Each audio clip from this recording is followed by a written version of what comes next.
सफाई कर दो रे।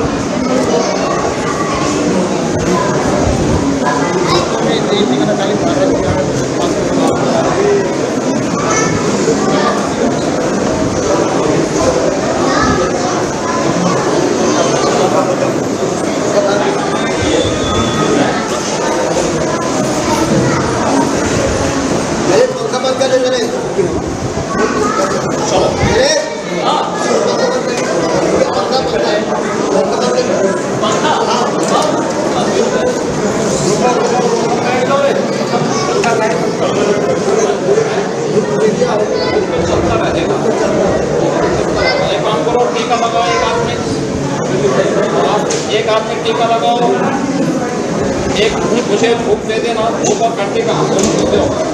एक आदमी धूप एक आदमी टीका लगाओ, बैठ कर सब बैठ जाओ। एक आदमी खिला सकते, एक आदमी टीका लगाओ, एक आदमी चाहिए दीजिए, एक आदमी जो है कपड़ा किसके क्यों वहाँ से नहीं लेके आए?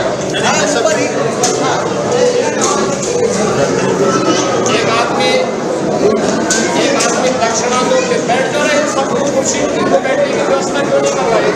उसको बैठ कर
सभी प्रकार की मनोकामनाओं को सनातन धर्म की परंपरा में शारदीय नवरात्रि का आज पावन नवमी का पर्व है। इस अवसर पर पूरे प्रदेशवासियों को मैं शारदीय नवरात्रि की नवमी तिथि पर हृदय से बधाई देता हूं। जगत जननी मां भगवती दुर्गा के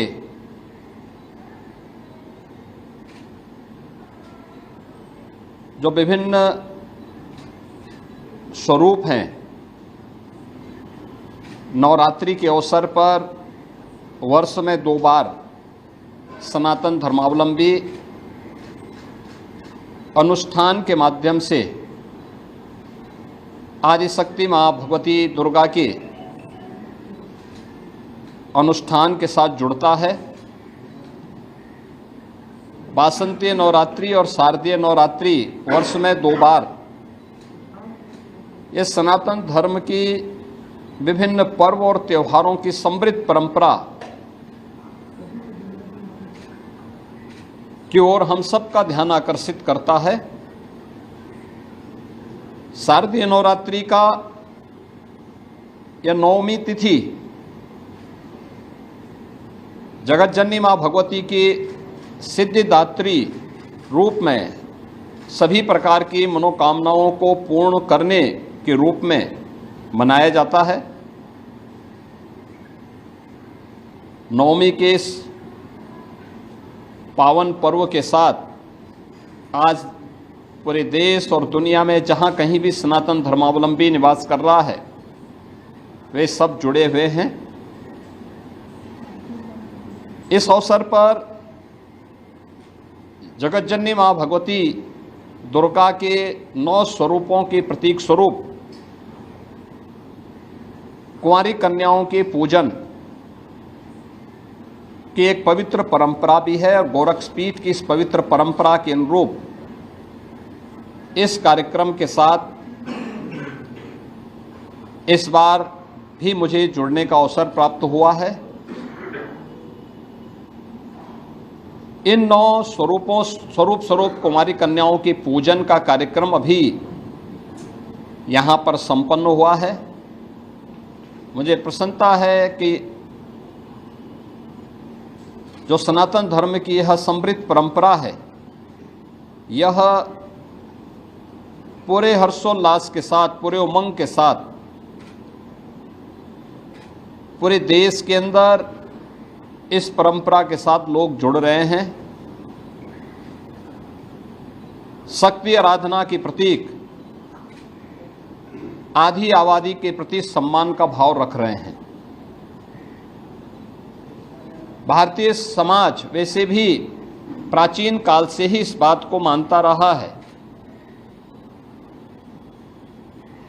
कि जहां नारी की पूजा होती है, उसका सम्मान होता है, वह समाज स्वयं ही समर्थ और शक्तिमान होता है। स्वाभाविक रूप से यही मान्यता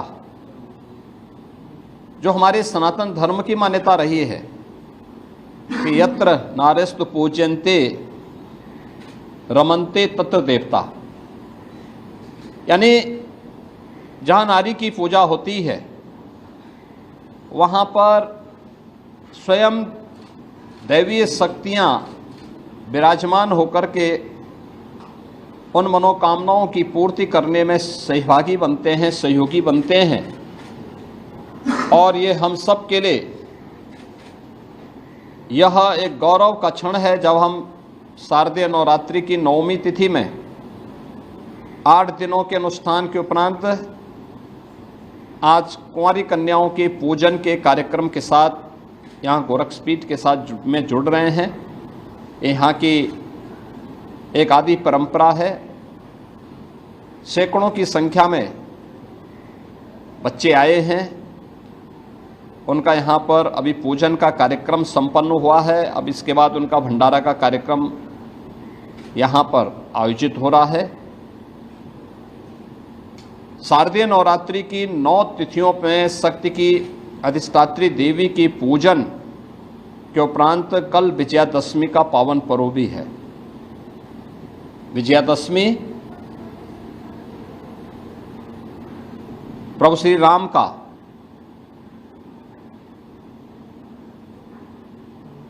रावण पर विजय के उल्लास का पर्व है। स्वाभाविक रूप से जब शक्ति की साधना होगी तो सिद्धि के रूप में विजय श्री अवश्य प्राप्त होगी। दूसरा, जो समाज अपनी आधी आबादी का सम्मान करेगा, उसका सशक्तिकरण करेगा, वह समाज स्वयं ही विजय श्री को वर्ण भी करेगा। यह पर्व इस बात की भी प्रेरणा प्रदान कर रहा है। आज के इस अवसर पर जब हम लोग नवरात्रि के 9वीं तिथि पर जगतजननी माँ भगवती के इन पावन 9 स्वरूपों के दर्शन और उनके पूजन के अनुष्ठान के साथ जुड़ रहे हैं, मैं पूरे प्रदेश वासियों का आह्वान करूंगा कि हमारी सनातन धर्म की परंपरा कितनी पवित्र और कितनी उदात्त रही है कि उसने हर महत्वपूर्ण पर्व और त्यौहार को समाज को आगे बढ़ने, एक नई प्रेरणा प्रदान करने का माध्यम बनाया है। शारदीय नवरात्रि आधी आबादी के सम्मान का, उनकी सुरक्षा का, उनके स्वावलंबन का भी एक नई प्रेरणा हमें प्रदान कर रहा है। आधी आबादी का सम्मान होगा, उनका सशक्तिकरण होगा, तो समाज स्वयं ही समर्थ और सशक्तिमान और सामर्थ्यमान होगा। भारतीय मनीषा ने वैसे ही नहीं कहा कि यत्र नारस्तु पूजन्ते रमन्ते तत्र देवता। ये दैवीय शक्तियां वहीं बसेंगी जहां उस प्रकार के अनुकूल वातावरण हो, और इस वातावरण के लिए उस प्रकार का माहौल बनाना हम सबकी जिम्मेदारी बनती है। सुरक्षा सबको मिलनी चाहिए, लेकिन अगर आधी आबादी स्वयं सुरक्षित हो जाएगी तो पूरे समाज की सुरक्षा उसके साथ जुड़ी हुई है। और विजयादशमी का ये पर्व कल हम सबको 9 दिनों की इस अनुष्ठान के बाद प्राप्त होने वाली सिद्धि के फलस्वरूप प्राप्त होने वाली विजय के रूप में मर्यादा पुरुषोत्तम प्रभु श्री राम की उस समय के त्रेता युग के एक बलशाली राजा जो अधर्म, असत्य का प्रतीक था, अन्याय का प्रतीक था, उस रावण पर विजय का एक उत्सव भी है। और यही कारण है कि पूरे देश के अंदर कल जहां एक और प्रभु श्री राम के प्रति सम्मान का भाव व्यक्त करने के लिए, श्रद्धा का भाव व्यक्त करने के लिए हर सनातन धर्मावलंबी रामलीलाओं के माध्यम से प्रभु राम के राज्याभिषेक के आयोजन के साथ जुड़ेगा, उनका अनुष्ठान के साथ जुड़ेगा। वहीं दूसरी ओर रावण के पुतले भी दहन करने का एक